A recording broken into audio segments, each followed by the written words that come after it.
Thank you to everyone. Thank you to everyone who has joined this webinar session. I'm Hemda Idel. Before we begin, our guest speaker. SleepASAP is a new global sleep management education platform established by international sleep specialists in different fields such as art therapy, music therapy, psychology, and neurology. We have gathered in order to promote awareness and discuss effective and affordable alternative solutions beyond medications for people with sleep issues.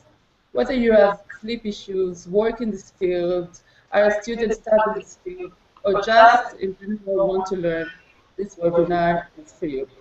Today we have the pleasure to have Dr. Hannah Kursid as a moderator. She will discuss with Maurya Siedler about are you happy enough to sleep? Hannah, thank you very much. Good day. Thanks for joining us, Maurya. I'm happy to have this conversation. Yes, so, okay. So I understand from our SleepASAP team that you have been that you dealt with a very long-term chronic sleep challenge and I'm going to ask you to share about that with me. And what we're really interested in is what your victory story is. Okay. What your success story is. So wherever you want to begin, and I'll jump in with my questions as I do. Okay. Well, I'll just start from the beginning. I think when my insomnia started, it was when my daughter was born. She had severe reflux, and so she used to throw up a lot. And I was always worried at nighttime that she would throw up in her crib and choke. So I slept very lightly. I just kind of always slept with one ear open, and I would wake up periodically in the night to go check on her. And then it just kind of became habitual where I just was waking up at night all the time. I never had a problem really falling asleep too much, but I always woke up repeatedly during the night. And even long after she was sleeping great, it lasted for me, and it actually lasted for 20 years. I had chronic insomnia. 20 years. Wow. Well, yeah. I'm going to jump in. I know you're just getting started, but when chronic insomnia for 20 years, what does that mean? What does that look like for you? What was that? It was horrible. It was miserable. I was exhausted all the day. I felt like, I couldn't do anything in my life other than just kind of get by because I didn't have the energy to be engaged or to function past, your basic functions.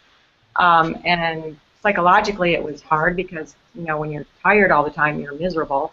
And I slept a few hours every night. That's about as much sleep as I would get for 20 years. Like a few hours was like what? 3 to 4 hours. Yeah. And did you realize at the time, when it started with your daughter and it was continuing, were you cognizant at that point, like, I have a ongoing sleep problem, or was it just all mixed in with postpartum, or what did you think at the time? I probably didn't really try to do much about it for a couple of years, but I repeatedly went to the doctor. Of course, that's the first thing you do when you have a physical, I wouldn't even call it a physical problem now, but when you have a problem like that, a lot of people, the first thing they do is go to the doctor, so that's what I did. Of course, the doctor wanted to put me on sleeping pills, which I refused. I didn't want to go on them at the beginning.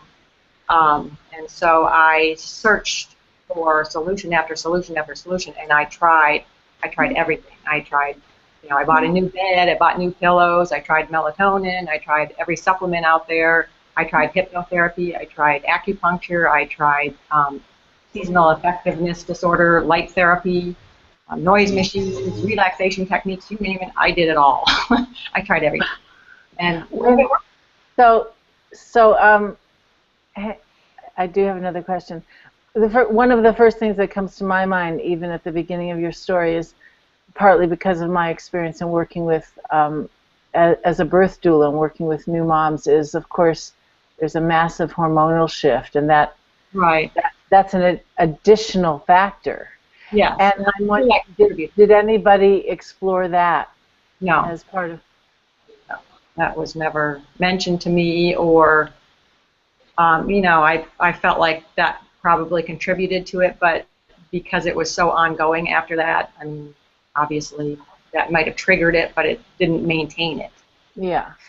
So, You know, whenever I talk to somebody who's had a long-term and ongoing chronic sleep problem, and they say, "I've tried everything," mhm. and I'm bringing this out not to find a flaw or fault in any way with what you're saying, but there's that experience. What I hear is the experience is you tried many, many, many things that were Right. unsuccessful, because there's always that what is the one thing or a different approach or not going to the experts. But even in this, and I'm bringing it out in case there's somebody in the listening audience who I'm going through some major hormonal shift, and that might be an important factor for somebody.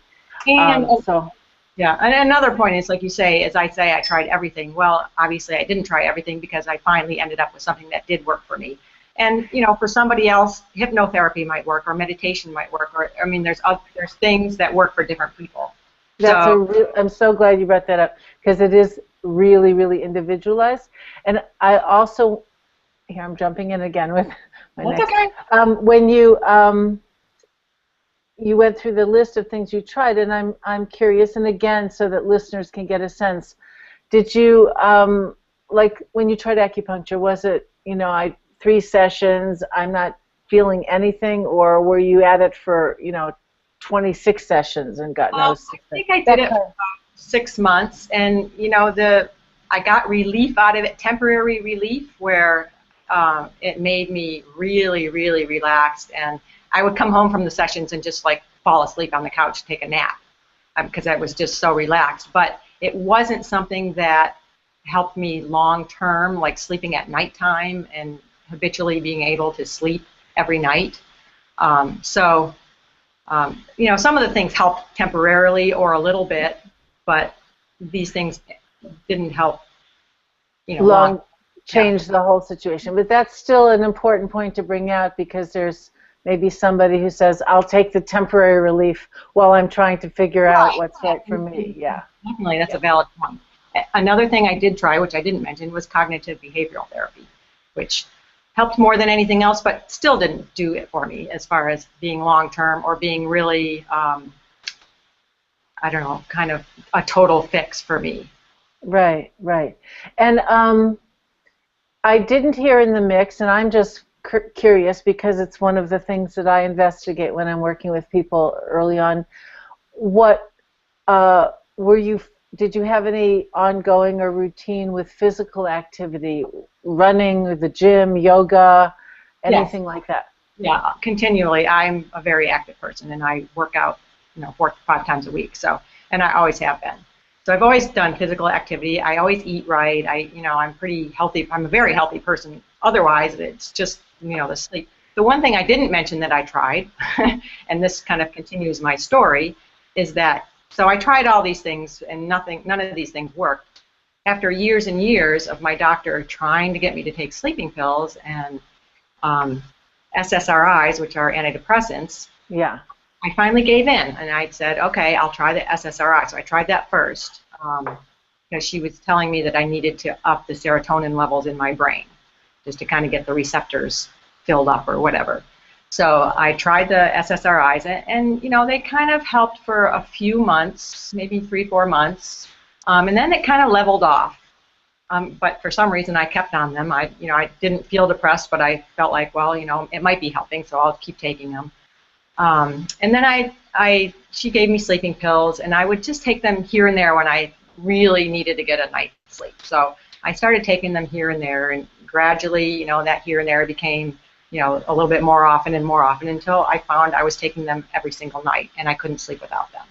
And that was a mistake, because it was really hard to get off of the SSRIs and the sleeping pills. Yeah. Those two things I wish I had never done, because I think that really prolonged my sleep issues for many years.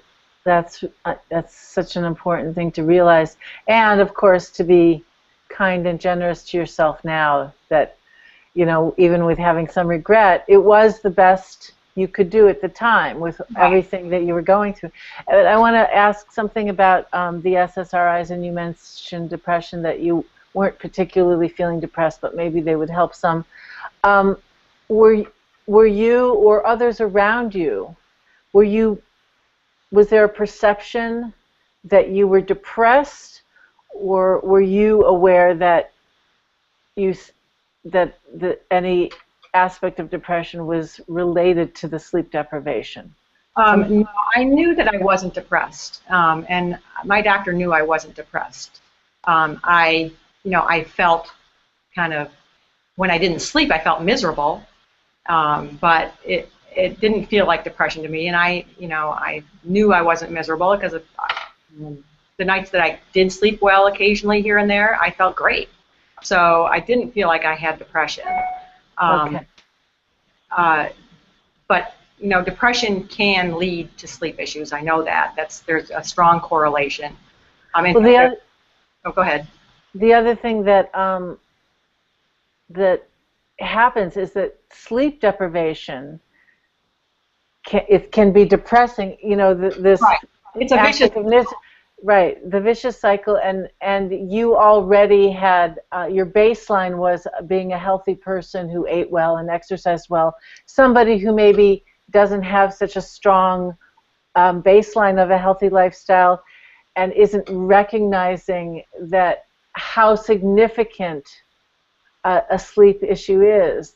I mean, some of those people might not necessarily even, who need it, aren't even tuning into this webinar because they may register for themselves, or people around them may be responding to them as that they're a depressed person, right. Dragging through the day, not being able to get much done. But there's sometimes a disconnect between, just even addressing the sleep issue when it's misunderstood as primarily depression. So I'm glad that didn't happen for you. Yeah, that's great, yeah. And there is a correlation. I mean, they've done studies and found that people that have a more positive outlook on life sleep better, and if there's not a lot of emotional ups and downs and turmoil during the day, that sleep is enhanced at night. When you're sleep deprived, it's kind of hard to get there because you're feeling miserable and you're very emotional because you're so tired. So it is a vicious cycle that needs, you need to break out of that, and there are a couple ways to do that. So continue with your journey. You're sharing your journey with us. So, okay, so the sense that you were now at the point where you were on sleep medication. Both medications daily, pretty much. Right. And then after a few years of that, I started having memory lapses. And I knew I had to get off the sleeping pills. I knew that was what was causing it, and my doctor said, yes, you need to stop the sleeping pills. So then my journey started to try to get off all the medications I was on. My doctor at that point sent me to a cognitive behavioral therapist, I didn't really do total sleep restriction. I don't know, I'm sure you're familiar with what that is. But go ahead, or you wanted to? I am, but do you want to summarize it in brief for listeners who may not know? One of the things that they have you do in cognitive behavioral therapy is they try to restrict the amount of hours that you spend in bed, so that you're only in bed for as long as you're sleeping. So if I'm only sleeping 3 hours a night, I would only be able to spend 3 to 3.5 hours in bed until I'm sleeping pretty much that full time. They aim for 80% of that time. And then when you're sleeping 80% of that time, you can increase by 15-minute increments, for a week or so, and then another 15 minutes, and you gradually build up to, where you're comfortable sleeping, what you need. But it's really hard to do because when you're sleep deprived, you don't want to get out of bed after 3 hours or 4 hours. You're exhausted. You want to be in bed and sleeping. So you try to sleep. So it's really hard to adhere to. I didn't really do that part of the sleep of the cognitive behavioral therapy, but what my doctor worked on me most with, I think, was changing my thoughts about sleep and having more positive thoughts about sleep. And while it didn't totally help me overcome my insomnia, what it did for me was made me realize that my insomnia was all associated with what's in here. I've been searching for a solution out there for 20 years, and none of those things helped me or were final, permanent fixes, because the answer is in here. So tell me, we're going to go on with what's in there, what you discovered, but tell me what you mean, because how the experience was for you and different, and for the listeners to understand that the cognitive behavioral therapist tried to get you to, or helped you change your thoughts about sleep. So right. what do you mean? I mean, some people would be thinking, well, sleep. What kind of thoughts can you have? You need sleep. So what were you finding? Where were you at by then that needed changing? When you haven't slept in a long time, you have a lot of negative thoughts about sleep. You're worried, oh, I might not be able to sleep tonight, or you're going over that you hadn't slept, in a week, or you haven't slept in a month, or you're thinking about how miserable you feel because you haven't slept, and it's negative thought after negative thought after negative thought. And cognitive behavioral therapy tries to get you to change those into more constructive, positive thoughts, which is a worthy goal. My problem with it is that thoughts are really hard to contain and they're really hard to change. And what I discovered on my own is that because all thoughts are attached to feelings, feelings are much easier to change, and it's a lot more effective to try to change your feelings, or not to try. For you it was. No, I think in general. I think if you can identify what those feelings are and where they're coming from, I think you can change them. I mean, it's really not that hard. So I respect that was your discovery and your experience, but I'm going to keep the focus on that for some people, that will be a more direct path. Well, I think for some people it might take longer, sure. But I think you can do it if you are willing to do the work on yourself. I'm just, from my experience, some people that will find their feelings through their thoughts, and for some people the emotional and somatic experience is more accessible. So there are differences, yeah. And you're opening up the possibility for people that aren't relating to their cognitions as the primary path to change, that here's another way. So that's important, because some people, there'll be other people who listen to you and say, well, my feelings, my feelings are I don't like this, or whatever. They won't necessarily be able to have that path. So some people, and you're opening up this door. So tell me more about that. What were you discovering? How did you find your feelings? How did you connect with your feelings as the path to making the change? About sleep. And so what I did is I sat down and I wrote down, I wanted to find out what all my feelings about sleep were. So I wrote down, I want to sleep, but, and then I filled in the blanks. I just spent 10 minutes writing everything I could think of. Why do I think I can't sleep? And then I went through each of those things, and the first thing I did is try to find a positive alternative to that thing, something to challenge that, because that's just a belief. I believed, I can't sleep because my mind is racing. Well, that's a belief. I can change, turn it around and say, well, there's a possibility that I could quiet my mind, or there's a possibility that maybe I could fall asleep even if my mind is racing. So that's beautiful, and that actually something about it has a different flavor for you than whatever the cognitive behavioral therapist was introducing, because what you just described is actually changing thoughts. Right.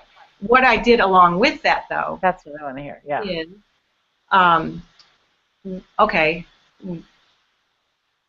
I think that a lot of what sleep issues are connected to is wanting to control your sleep.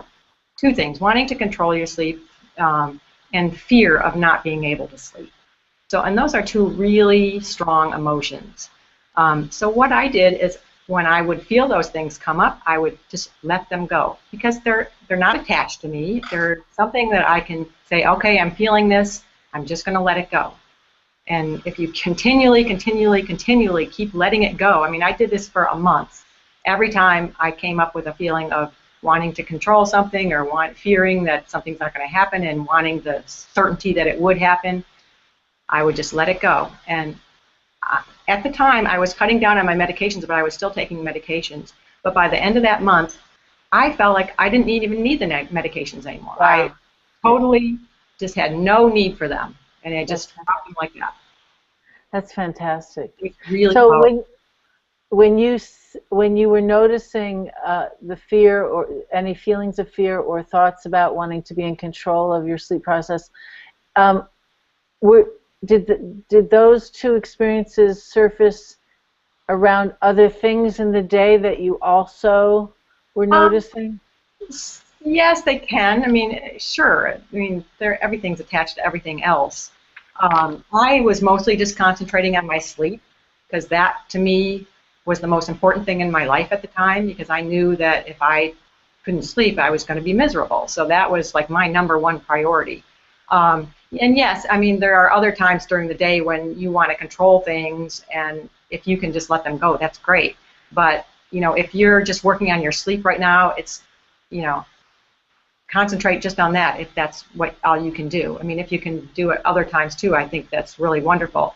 The other thing that letting go of those kind of feelings did is you're letting go of the feelings and the wanting to control. When you no longer want to control your sleep, you don't have those racing thoughts at night anymore. You don't have those fear thoughts anymore. They disappear completely. So it quiets your mind, and I can't even tell you how powerful it is. It's just really powerful. Yeah, it is. I hear that. I feel that. And you're the living proof of it from your experience. and you know, the questions I asked you, which maybe some of them have been phrased challengingly, I'm thinking of other people and how people who haven't yet experienced what you're experiencing, you know, almost devil's advocate. So when I asked about did you apply that practice to other things in your day, and you said no, mostly just to sleep. I was really curious if you noticed, and you did answer it, that you were focusing mostly on the sleep, but I also want to open it up to invite people that that those same two things, little bits of fear or little bits of the need to control, might show up in other moments in the day, having nothing to do with sleep, and the new relation will help too. Yes. The new relationship to those feelings, you know, whatever it is, you know, the pile of dirty laundry that, you know, you wish you were on top of the chores, or, you know, whatever small bits of control that normally would be disturbing. That you could generalize the practice and it would have a circular effect. Yeah. And I mean, I've continued that because it was so powerful for me with my sleep. Is I do it in my daily life now with everything. I just concentrated on doing it with my sleep because that was my #1 priority. I hear you. So can you give, without being too intrusively personal, an everyday example that a listener might relate to of something else in your life? Because sometimes it's easier to address the things that aren't the central issue. It's like, I'm overwhelmed, I can't deal with my sleep issue, but I could address it in this ordinary way that isn't such a trigger for me. What's another arena? Know, it can be anything that makes you frustrated. If somebody cuts you off in traffic, instead of getting angry or frustrated by it, just, you know, let it go. It doesn't matter. It's, you know, they're doing what they're doing, and this is the reality. They cut you off, and you getting mad at it is not going to change anything, so let it go. Anything like that, you know, the kids won't do the dishes or won't do their homework, then you yelling at them is not going to make them do it. Let it go. So seeing that's an arena you're not in control of completely, and you can't move the pencil for them. So now the one thing I really want to see if we can tease out together. It may be so obvious to you that it doesn't bear explanation, but you make it sound like it's effortless to say when you say, just let it go. Yes. And if we could hand out, you know, the card to everybody who comes to all the therapists and healers of the world, you know, and if just let it go, and, you know, I mean, it's probably on bumper stickers and book titles, we could eliminate all the helping professions if people would just let it go. So that's like an entire, I'm for some reason I think of like a fine necklace chain. The women will appreciate this metaphor. You know, that has a little knot, and you know, it's not so easy. Well, just undo the knot, you know. So what if you were to kind of micro explore your experience? How did you start to let it go when you gave yourself that instruction? Well, the first thing is let yourself feel the feeling for a minute. You know, just let yourself really feel it. That's so important. I don't even want you to like race to the next step. It's really important. Because first to feel the feeling. If you're not feeling it, you're probably suppressing it. And you don't want to suppress it because it's just going to come back later. So you have to feel the feeling. And then, you know, when you let go, and it gets easier with practice, but yeah, I'm feeling the feeling. I want to like crash into that, you know, jerk in front of me who just cut me off. Now what, you know? So your heart, you know, you feeling the feeling, and just let it go from your heart. You have to realize that it's not attached to you. And a lot of the letting go comes when you realize and you're conscious of, okay, this feeling isn't real. It's it's just me wanting to control my sleep, or it's just me being afraid that I'm not going to sleep tomorrow. But that's in the future, and this is right now. So there's nothing I can do about it. I'm just going to let it go. So some of it's conscious, but some of it is just letting go from your heart. So we've teased out another piece, feeling the feelings, which in itself we could have another conversation, because that's not so easy. But we may go back to that. You just have to let it. You just have to let yourself feel them. Because I had a tremendous amount of fear when I was trying to get off the medications. When you try to get off those things, you have a lot of anxiety as a rebound effect. And so I was having a lot, 10 o'clock at night would come around and my heart would start racing and I would just be totally anxious because bedtime was coming. Okay. And so, I had to let myself just feel that way for a while. And, if you really let yourself dive into that feeling and feel it, you'll find that there's really not much in there and it just kind of dissipates anyway. So that's a beautiful specificity that helps, because it's such a habit, a new habit for you, that it seems obvious, but somebody who's never done that. Right. So you said something. You said, first of all, you noticed a sensation, physical sensation. Mm-hmm. Somatic, the heart racing. So you notice the physical sensations that register as an emotion, and that's a beginning of letting yourself feel a feeling, to go get your melatonin supplements or even a positive distraction. Right. You sat there and you went the opposite. You dove into the feeling. Right. We'll understand it as turning the wheel, driving into the skid. Yes, exactly. If you hear. Right. It's not like palpitations of falling in love. It's interpreted as attention to it. Yes. And you paid extra attention to it. You dove into it, and you also gave another clue that it's not just a buzzword to say just let it go or just be in the now. This is what it means. It's pay attention to the somatic experience you described. Stay with it. Stay with it.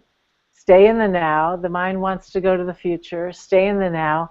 And by doing that, your description that it dissipated is really, that's the magic. That's beautiful. Yeah. Yeah. And would you have to do that like once in an evening, or how did that go?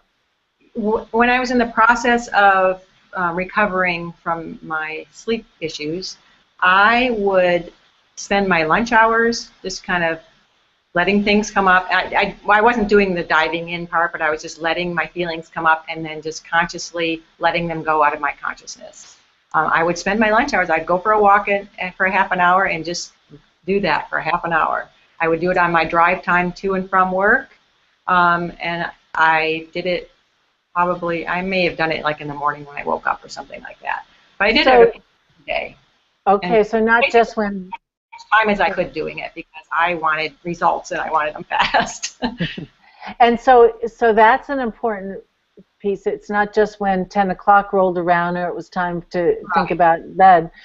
So at your lunch hour, were you focusing on, like, whatever the feelings were, like, wow, it's a beautiful sunshiny day and the birds are singing, or were you focused? Okay, what am I feeling about sleep now? What feeling is sleep bringing up? And then, you know, you'd either, well, I'm worried I'm not going to sleep tonight, so then I would let it go. Okay. Or yeah, things like that. So I would kind of keep it concentrated on sleep. So you had, it sounds like 3 or 4 hour-long sessions a day. Half hour. Half hour. Okay. And then, but that evening one, I'm still curious about. After, say, a 10 o'clock one, then did you attempt to go in bed, and did you stay there, start staying a little bit longer, or? Yeah. I mean, like I say, when I first started doing it, like it took me about a month, and I would have better nights that, you know, here and there to get, you know, with a few bad nights in between, but then I got more and more better nights and more, and pretty soon I was sleeping well every night. Did you find yourself using this technique while you were in bed, like once you'd already gone to bed? Sometimes. Okay. I really never like to think about sleep when I'm in bed. I want to get my focus off of sleep, and that was like my whole purpose too. Is like, if I'm going to focus on not sleeping, then I'm not going to sleep. I mean, you know, we've all heard of the law of attraction, and I myself, I'm a firm believer in it. But I mean, what you focus on is what you're going to get. So if you're focused on not sleeping, you're not going to sleep. And that's why being happy and you know, after you get through this period of letting go of all of these negative things about sleep, being happy and being positive and focusing on how good you're going to feel and focusing on how good you do feel. I mean, I would have nights where I didn't, you know, a judgment is another thing that comes up when you have insomnia. I didn't sleep well enough last night. I wanted to sleep 7 hours and I only slept 5. Then I would examine okay, I only slept 5 hours. How am I feeling right now? I'm feeling okay. I can do this. You know, I don't feel as bad as I thought I was going to feel. Because a lot of times we magnify how bad we're feeling just because it's a memory from the last time we slept that way. But if you actually stop and examine in the now, how am I feeling? Well, I'm not feeling so bad. Okay. And you can accept your sleep better that way. And Beautiful. That's another way to kind of get your focus off the negative part of sleep and onto the positive part. Okay, beautiful. And when in bringing in more positive thinking, how am I feeling now, and you know, what is positive about the now? Did you give yourself, I'm curious because this may have been part of it, but I don't know. Did you begin to envision the positives of when I am more rested, you know, I'm going to go scuba diving or whatever? I actually visualized as I was thinking of because I did my, you know, reasons why I couldn't sleep, and then I took the positive challenge, or the possibility where I was challenging, you know, the negative. And then I would visualize that. I would try to visualize, you know, just for a minute or two. Okay, so visualize myself sleeping well, even though my mind is racing. I can quiet it down and go to sleep. Or visualize. I mean, I had all sorts of things on my list. The main thing on my list was why I couldn't sleep was because I don't know how. But then I realized, well, it's possible that I don't need to know how. You know, my body knows how to sleep. It's a natural thing. Beautiful, beautiful. What I meant about positives were, in addition to visualizing that you're going to sleep, you know, I'll sleep well, maybe I'm reading into it. I was wondering if you were creating positive scenarios instead of like, oh, I'm miserable, I'm going to be miserable, I'm not going to sleep, but like visualizing, you know, tomorrow I will be radiantly shining and I'm going to enjoy going dancing, or whatever was for you, how your life would be different. Yeah, and I tried to conjure up those feelings because I think, again, to me, the feelings are the part, that's what's going to get you there, is having, conjuring up those positive, happy, engaged feelings where you're feeling vibrant and you're feeling fulfilled in life and good about life. And, the more of those kind of things you can conjure up, the more you're going to experience that in your life. So did you focus on conjuring just the feeling, or did you use, like, for example, and I'm trying to tease this out because I have a suspicion, but to make it more clear for listeners, are you, like, if I were rested, how would my life be different if I were feeling rested? I would go hiking with my girlfriend on the weekend, just as an example. It's something I couldn't do if I'm exhausted. Did you visualize, did you create a positive scenario? Yeah. No, I really did more about how I would feel. The basic essence of my feelings. Okay. Outside. Okay, beautiful. All right. So that worked for you, and some people might need a specific to evoke a feeling. I think some people it's easier to visualize than others. It's not really easy for me to visualize sometimes. Yeah, it sounds like you're very strongly a kinesthetic experiencer. Yeah. Yeah, beautiful. So, the interesting thing, I understand that all those different treatments did not work for you, and yet what you've described, and I don't know if, I think you saw from, looking at the previous videos or whatever, my background is as a licensed psychologist. I use some hypnotherapy, I use yoga nidra, I use visualization, I'm familiar with CBT, I bring that in, mindfulness-based stress reduction. And there's a reason I'm saying this. What you have described really well in the different steps, first feel the feelings, pay attention to them, dive in. I mean, I put those words on it, but that's what you were describing. Changing the thoughts about it, noticing when I'm in the future, be in the now. Noticing when I'm judging something and, reassessing, is that valid, what's actually true. So you've actually described components of CBT, of mindfulness, mindfulness-based stress reduction, of what I would call self-hypnosis. And the reason all this is, and that's true, all of these things, none of these things are new either when we give it a name like CBT or mindfulness. These are all ancient tools, because this is how you put them together in a way that worked for you, and also it's possible.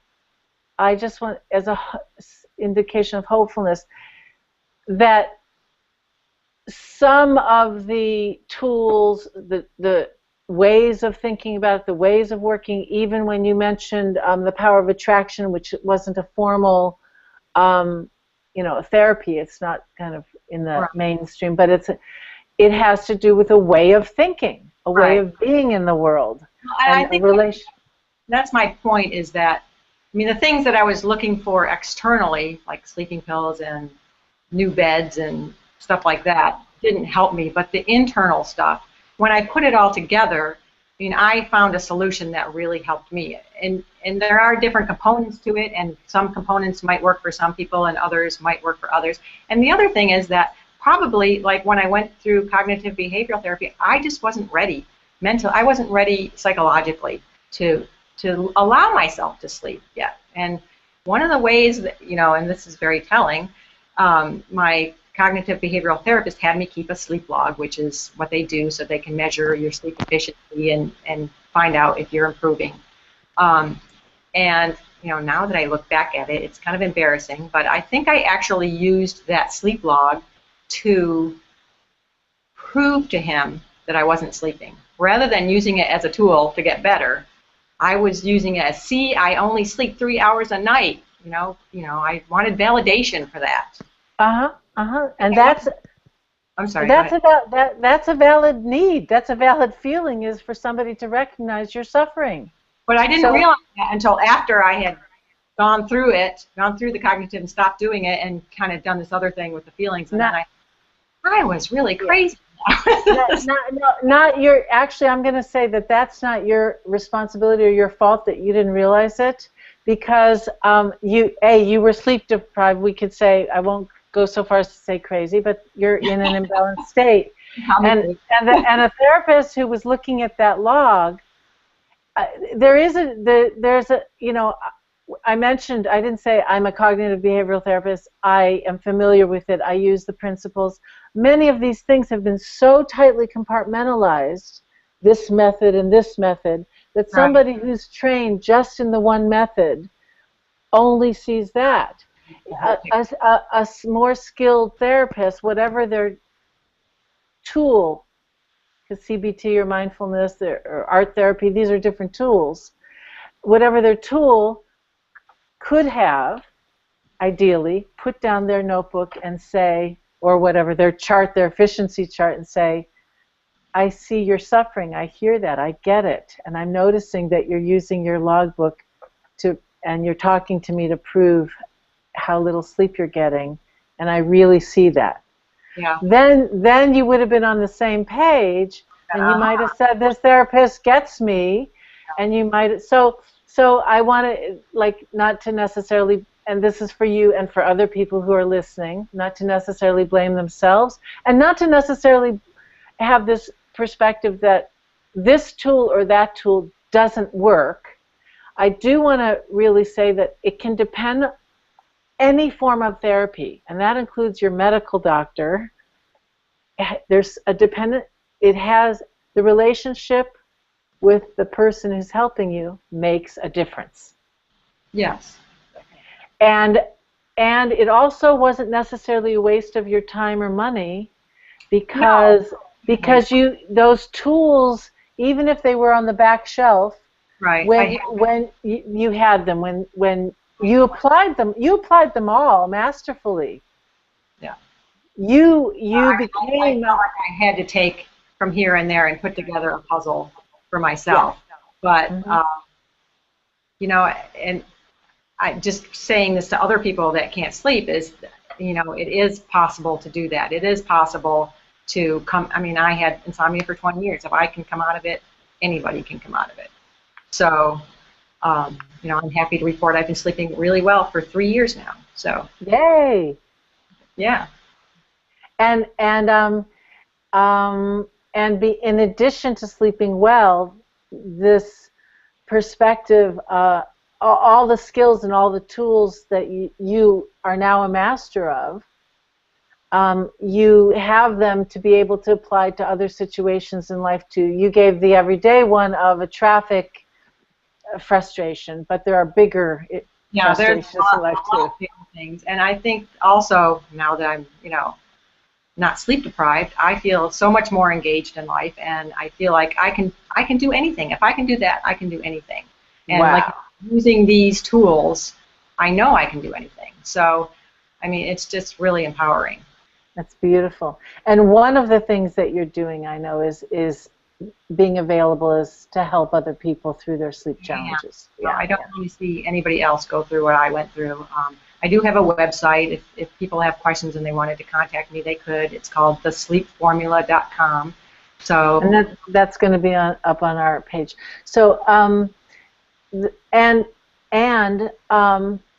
could happen, and I've kind of pointed it out a couple of times. Somebody could say, "Oh, I went to this I went to Maurya's website, and I read all her stuff, and I had 2 sessions with her, and that stuff doesn't work. You know, she said just get over, you know, let it go or whatever." And because there is an issue of readiness, right? And in your case, it was like somebody needs to see my suffering. I need to be recognized for what I'm going through. Things too. I think, you know, there's a lot more involved with all your beliefs and your judgments and your fears and your, you know, wanting to control stuff. I mean, once you understand all that stuff, then it's easier to see the whole picture and see, you know, how you can let go, and that is not that hard to do, because you're conscious of what you're doing.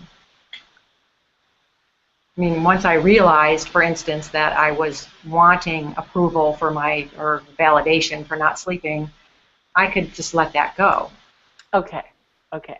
And that is something that's true for you, that when you had more understanding, more self-awareness, as soon as you had some self-awareness, that's all that it took. That won't be true for everybody. No, but I think it's still, there are ways that they can work on it. And absolutely, yeah, absolutely, yeah. Just, again, keeping the field open, that there's no one, even your beautiful and important journey, the story that you've shared with us, different for the particular components, we will never know, but I know of many chronic conditions that began post-birth, even when a child wasn't in distress and in a high degree of need as your child. And so there's that hormonal component. You may, who knows. So I think that we're winding up in our time. Yeah. Is there anything else that you want to say that maybe I didn't ask? Any last No, words? I don't know. I think, okay. Focusing on the positive, like what the whole thing about, is important. So go from there. Thank you, Maurya. Thank you for sharing. Thank you very much, Maurya, for sharing your inspiring story. Thank you, Hannah and Anna, for enlightening the important points of the conversation. I invite you all to learn more about our guest speakers on our site, sleepasap.org, and to join us on Twitter, Facebook, and our YouTube channel. I wish you all a pleasant evening. Good night from SleepASAP. Good night. Thank you very much. Bye.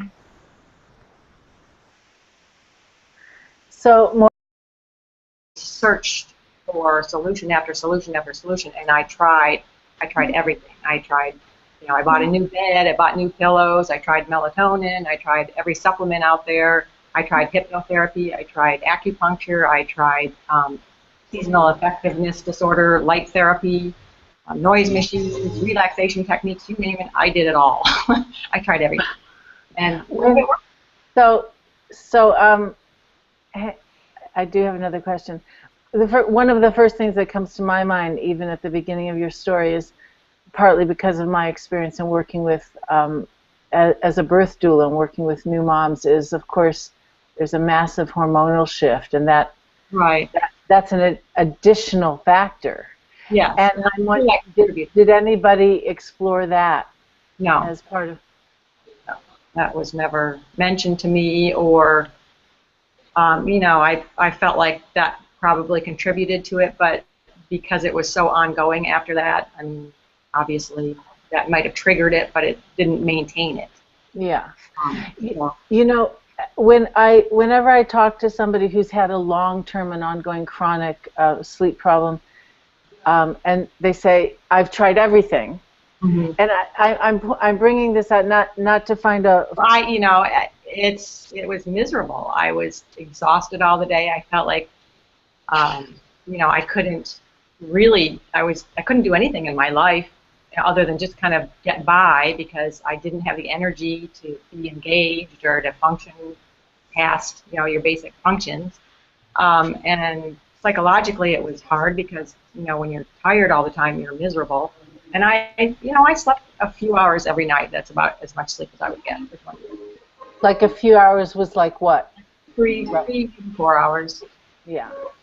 And did you realize at the time, when it started with your daughter and it was continuing, were you cognizant at that point, like, I have a ongoing sleep problem, or was it just all mixed in with postpartum, or what did you think at the time?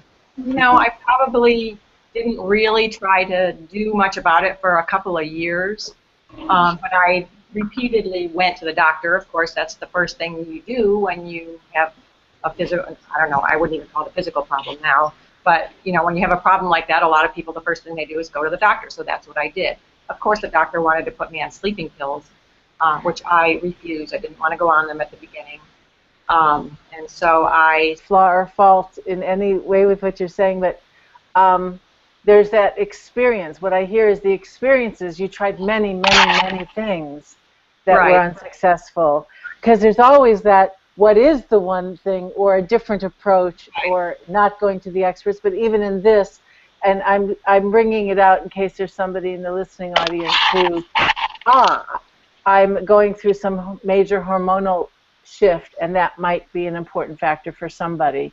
And yeah, and another point is, like you say, as I say, I tried everything. Well, obviously I didn't try everything because I finally ended up with something that did work for me. And, you know, for somebody else, hypnotherapy might work, or meditation might work, or, I mean, there's things that work for different people. I'm so glad you brought that up, because it is really, really individualized. And I also, here I'm jumping in again with my That's next. okay. When you went through the list of things you tried, and I'm curious, and again, so that listeners can get a sense, did you, like when you tried acupuncture, was it, you know, 3 sessions, I'm not feeling anything, or were you at it for, you know, 26 sessions and got no success? I think I did it for about 6 months, and, you know, I got relief out of it, temporary relief, where Thank you to everyone. Thank you to everyone who has joined this webinar session. I'm Maurya. Before we begin our guest speaker, SleepASAP is a new global sleep management education platform established by international sleep specialists in different fields such as art therapy, music therapy, psychology, and neurology. We have gathered in order to promote awareness and discuss effective and affordable alternative solutions beyond medications for people with sleep issues. Whether you have sleep issues, work in this field, are a student studying this field, or just in general want to learn, this webinar is for you. Today we have the pleasure to have Dr. Hannah Kusid as a moderator. She will discuss with Maurya Siedler about are you happy enough to sleep? Hannah, thank you very much. Good day. Thanks for joining us, Maurya. I'm happy to have this conversation. Yeah, so, okay. So I understand from our SleepASAP team that you have been that you dealt with a very long-term chronic sleep challenge and I'm going to ask you to share about that with me. And what we're really interested in is what your victory story is. Okay. What your success story is. So wherever you want to begin, and I'll jump in with my questions as I do. Okay. Well, I'll just start from the beginning. I think when my insomnia started, it was when my daughter was born. She had severe reflux, and so she used to throw up a lot. And I was always worried at nighttime that she would throw up in her crib and choke. So I slept very lightly. I just kind of always slept with one ear open, and I would wake up periodically in the night to go check on her. And then it just kind of became habitual, where I just was waking up at night all the time. I never had a problem really falling asleep too much, but I always woke up repeatedly during the night. And even long after she was sleeping great, it lasted for me, and it actually lasted for 20 years. I had chronic insomnia for 20 years. Wow. Well, yeah. I'm going to jump in. I know you're just getting started, but when chronic insomnia for 20 years, what does that mean? What does that look like for you? What was that? It was horrible.